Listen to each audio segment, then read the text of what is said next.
Gelar perkara khusus saja belum ada pengumuman tentang hasil dari gelar perkara khusus. Ini buru-buru dinaikkan ke penyidikan. Siapa yang pesan perkara ini? Yang kedua, sudah sesuai dari kata Pak Arief. ya, itu kan versi beliau, versi penasihat Kapolri, rasa pengacara Jokowi begitu kan. Versi saya begini, kita kalau mau fair ya, gelar perkara itu kita diundang, lihat mana buktinya. Dan sekali lagi kalau kita bicara bukti tentang pencemaran, tentang fitnah, orang mengatakan ijazah palsu, ada ijazah asli. Dan ijazah asli itu oleh Humas Polda Metro Jaya tidak pernah ada dikatakan. Bapak wartawan nanya, itu ijazahnya apa yang diserahkan oleh pelapor saudara Jokowi? Fotokopi. Dari mana dasar fotokopi bisa menaikkan penyelidikan ke penyidikan? Itu satu hal. Hal yang kedua adalah kita melihat bahwa ini akhirnya polisi dia bukan bekerja berdasarkan bukti, tata cara, prosedur, tahapan, tapi karena tekanan. Hati-hati loh Bang, ini tekanan. Oh iya, saya katakan ini tekanan. Ada buktinya apa? Uang proses di Biro Wasidik belum selesai kok ini tiba-tiba meloncat naik. Itu kan parameter. Kita ini kan gampang menilai sesuatu. Uang hukum acaranya sama apa? Ya, saya hanya mengatakan gini pada rakyat ya. Apa yang disampaikan oleh dia itu tadi, itu memang gaya dia. Selalu yang diterangkan pada rakyat itu adalah menyalah-nyalahkan aparat yang melakukan tugasnya. Tapi menanyakan dasar ya, hukumnya dia itu kan Pak, ngerti aturan apa yang dikerjakan oleh aparat. Saya ini yang bikin aturan itu dan saya itu pengawas, tahu apa-apa. Sebutkan Pak, Kapolri berapa yang jadi dasar Pak? Saya itu Bisa bikin pinjam. lengkap, nggak usah pakai nomornya. Jadi ya, Kapolri nomor berapa? tadi mengatakan kan ya, gelar itu khusus itu hanya intinya untuk mengkoreksi apakah kemarin benar apa tidak. Ya tidak hanya itu, gelar kemarin itu justru mencari bukti-bukti tambahan yang ada. Tapi ya ini karena ini nggak ikut kemarin itu ya, saya itu di dalam ya dari pertama sampai yang terakhir. Dari situlah saya mendapatkan ya semakin terang benderang bahwa selama ini yang disampaikan oleh mereka itu mengenai penelitian yang katanya sahih gini, bohong semua itu. Karena apa? Sambalnya itu adalah dari kopian. Kopian itu kok keliru ya, dibandingkan kan beda. Karena yang, tidak pernah menerima aslinya. Bukan itu, gini dengar dulu. Ini kan kopian ya. Ketika kita tanya kenapa kok kopian itu diperiksakan itu nggak valid, ya salahkan dong yang ngomong mengopi itu. Itu waras nggak itu? Jadi itu ya, saya ingin gini aja, saya menangkis ini ya, karena ini yang disampaikan itu adalah selalu memframingnya. Aparat itu seakan-akan melanggar, dititipi oleh Pak Jokowi dan sebagainya. Demi Allah ya, saya tidak membela Pak Jokowi, tapi saya membela kebenaran dan saya menyelamatkan rakyat dari cerita-cerita bohong, dari framing-framing ini untuk menantang aparat yang ada. Termasuk jadi, juga kalau kemudian polisi melakukan hal yang tidak sesuai, Anda juga akan bersuara kan?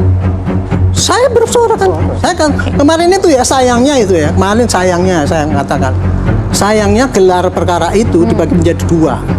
Gelar yang pertama itu menampung itu bukti-bukti, yang kedua pendalaman itu dengan mendatangkan saksi dari UGM dan UI yang netral. Dari situlah saya melihat bahwa kebohongan selama ini yang ditebarkan oleh mereka itu terbuka. Contohnya misalkan si Respon kan mengatakan bahwa itu skripsinya nggak benar ya, tidak ada lembaran. Apa keterangan daripada UGM? Pak, yang seperti itu, yang ijazah seperti Pak Jokowi itu 50% kayak gitu Pak. Karena apa? Dulu mereka itu ngetik sendiri-sendiri. Jadi yang seperti Pak Jokowi nggak ada lembar pengesahan dan sebagainya itu ada 50%. Yang ada yang kedua, SOE dan SU kan berbasarkan oleh si baik. Ternyata Pak, yang itu terjadi karena apa? Pada waktu itu dokter itu diterima tahun ini, kemudian pengukuhannya baru tahun belakang. Jadi yang mempunyai si jasa ada tulisannya SOE sama SU itu wajar Pak, itu bukan kejanggalan gitu.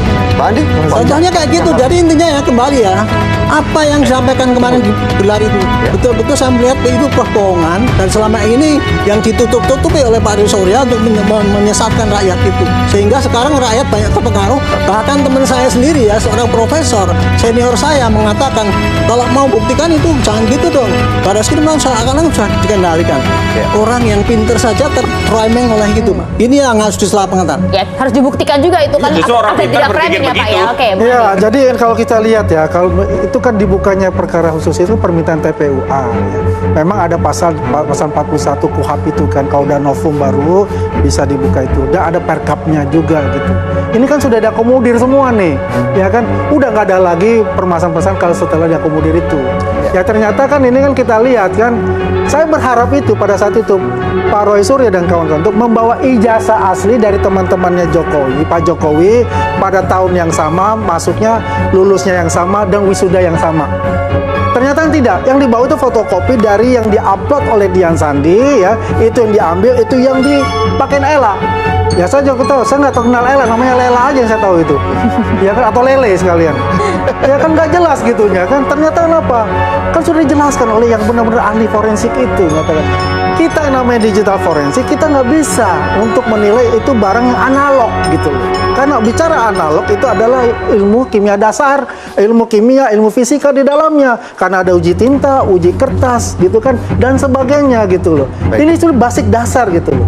Kedua, yang ditampilkan oleh UGM itu sudah jelas mengatakan tuh 20 bundal yang dia bawa. Itu yang menguatkan kepada Barreskrim ini, oh ternyata seperti ini. Nah, jadi apa sih maksud tujuan mereka ini? Ya kan? Setelah itu mengadakan suatu konferensi pers dan mengatakan itu adalah kita yang paling benar. Apakah kita mengatakan Haknya paling juga benar? dong, Bang. Hah? Haknya juga dong. Ya memang itu hak, tapi ingat, ini adalah framing-framing yang dibuat untuk menciptakan opini publik yang negatif. Jadi nggak ada pesanan ya dari Tidak Jokowi ada ya? pesanan sama sekali. Kita ini mencari kebenaran. Coba ya, kita bisa lihat bagaimana Pak Jokowi datang sendiri nih untuk menyerahkan ijazahnya ke Barreskrim. Tolong dicek Pak. Ya. Betul kan? Nggak ada Ini katanya. aja Barreskrim nggak dipercaya gitu. Ya, halo teman-teman, kembali lagi bersama saya di channel ini. Kita sudah menyaksikan cuplikan video yang sangat menarik. Dan tentu teman-teman, sebelum kita pada lebih dalam isu panas hari ini, jangan lupa untuk berikan komentar kalian dan subscribe channel ini agar teman-teman tidak ketinggalan informasi menarik yang kita sampaikan. Teman-teman, di cuplikan video kali ini kita melihat sebuah peristiwa besar yang akan mencatat dalam sejarah perjuangan rakyat Indonesia.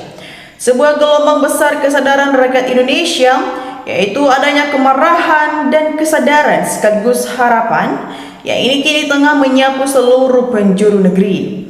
Ya, di mana teman-teman di puluhan kota-kota besar maupun kecil mulai dari Jakarta, Solo, Surabaya, Bandung, Medan, Makassar hingga ke pelosok desa, ribuan bahkan jutaan rakyat ikut ke jalan serta serentak.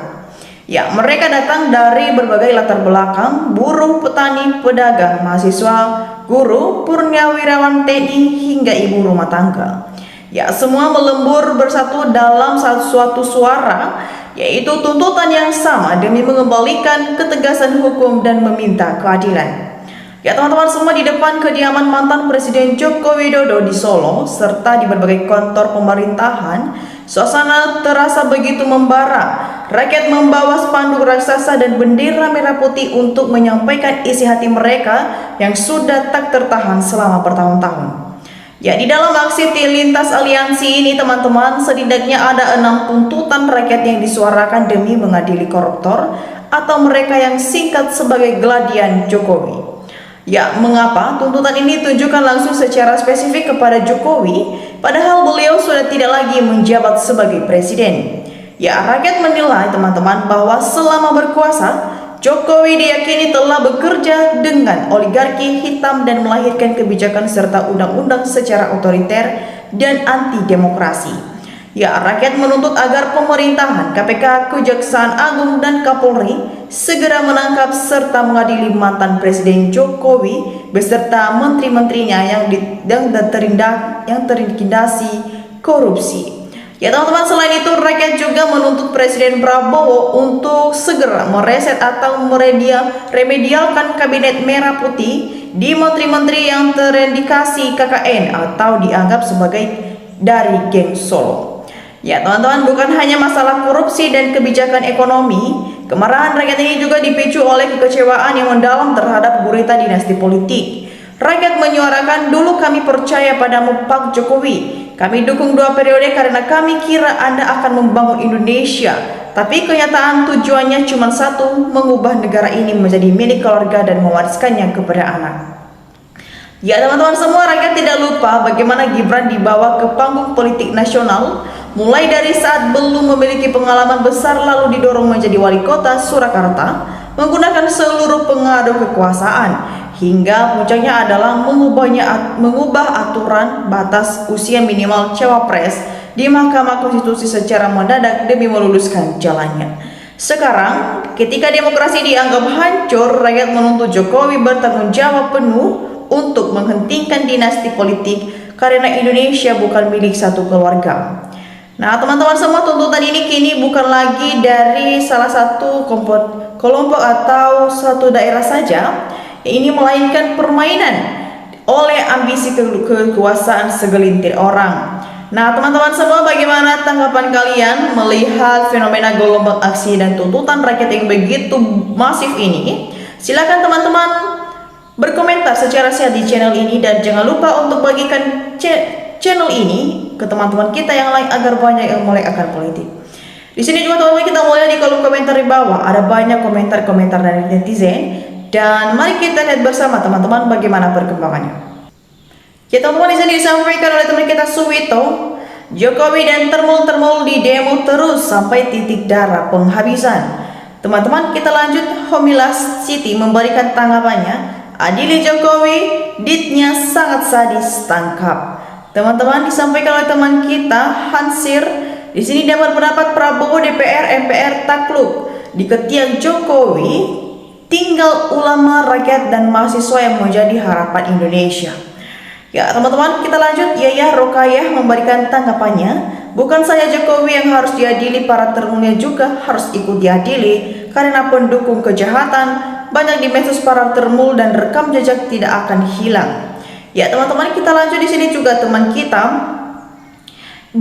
Ibrahim Minsi memberikan tanggapannya, gimana perasaan Jokowi kalau memang merasa korupsi, mending kembalikan saja kepada pemerintah biar nyaman, kasihan anak cucunya. Bagaimana kalau Pak Jokowi sudah tidak, keluarganya mau jadi apa?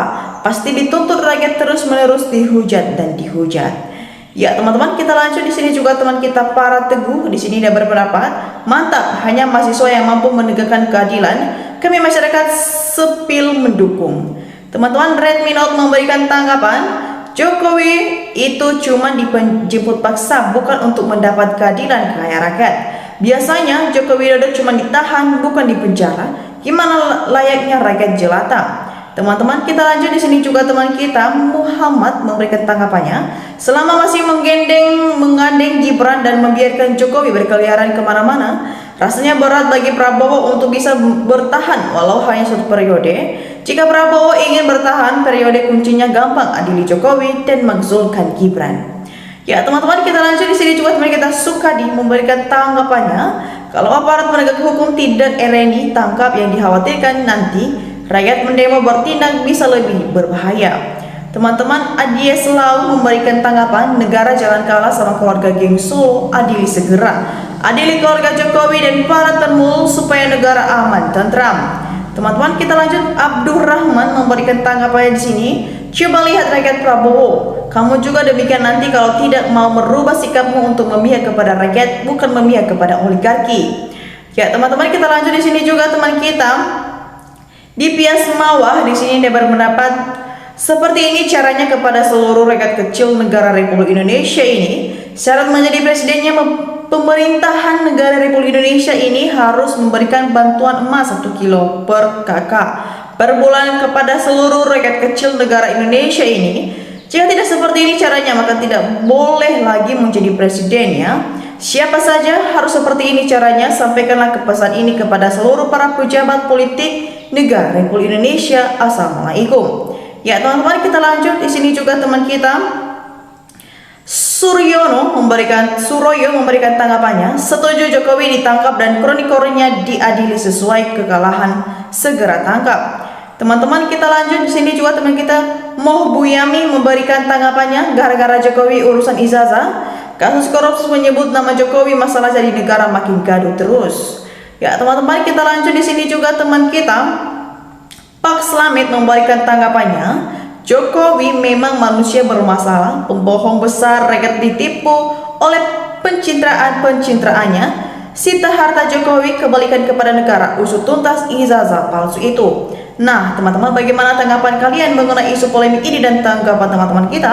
Jangan lupa teman-teman untuk berikan opini sekalian di kolom komentar di bawah. Dan demikian saja untuk cuplikan video kali ini. Jangan lupa saksikan video berikutnya yang tak kalah menarik. Salam NKRI, harga mati.